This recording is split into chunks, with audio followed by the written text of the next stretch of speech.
Barangay Ginebra San Miguel pasok na sa quarterfinals round ngayong Commissioner's Cup ng PBA at RJ Abarientos nangunguna sa Best Player of the Conference Award ngayong conference makukuha kaya.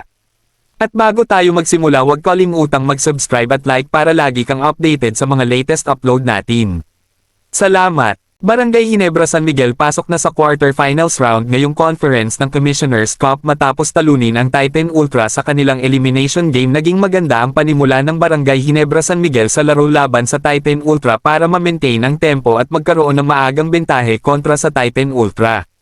Pinangunahan ni Justin Brownlee at RJ Abarientos ang opensa ng Barangay Ginebra San Miguel para maiuwi ang pang-pitong panalo nila ngayon Commissioner's Cup at para makapag-secure ng quarterfinal slot. Makakasama ng Barangay Ginebra San Miguel sa quarterfinals ang dalawa pang naunang makapasok dito na leading Rain or Shine, Elasto Painters at NLEX Road Warriors. At may natitira pang tatlong laro ang Barangay Ginebra San Miguel ngayon elimination round at pipilitin nila itong maipanalo para masecure ang twice-to-beat advantage papunta sa quarterfinals round. Kung kayo ang tatanungin mga ka-Lloyd Sports Zone pagkatapos makapasok ng Barangay Ginebra San Miguel sa playoffs, makuha naman kaya nila ang isa sa mga twice-to-beat advantage pagdating ng quarterfinals?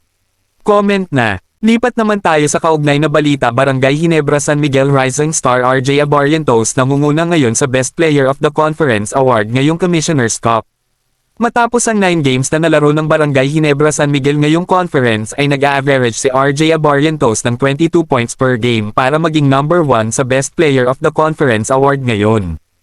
Kitang-kita na napakalaki talaga ng improvement sa laro ngayon ni RJ Abarientos dahil mas nag-matured ang laro niya ngayong conference at para maging dahilan para mas maging effective pa ito sa loob ng court. Malaki din ang naitulong ni RJ Abarientos sa 7 wins at 2 losses ng Barangay Ginebra San Miguel para maging bentahe niya sa ibang candidate sa BPC Award dahil kasalukuyan ding tabla ngayon sa number 2 spot sa standing ang Barangay Ginebra San Miguel. Kung kayo ang tatanungin mga ka-Lloyd Sports Zone, sa tingin nyo ito na ba ang time para kay RJ Abarientos para makuha ang Best Player of the Conference Award at madala niya kaya ang Barangay Ginebra San Miguel sa finals? Comment na! At bago matapos ang ating video, huwag kalimutang mag-subscribe at like para lagi kang updated sa mga latest upload natin. Salamat! Shoutout nga pala sa 8,392 nating subscribers. Maraming salamat sa patuloy na pagtangkilik sa ating mga videos.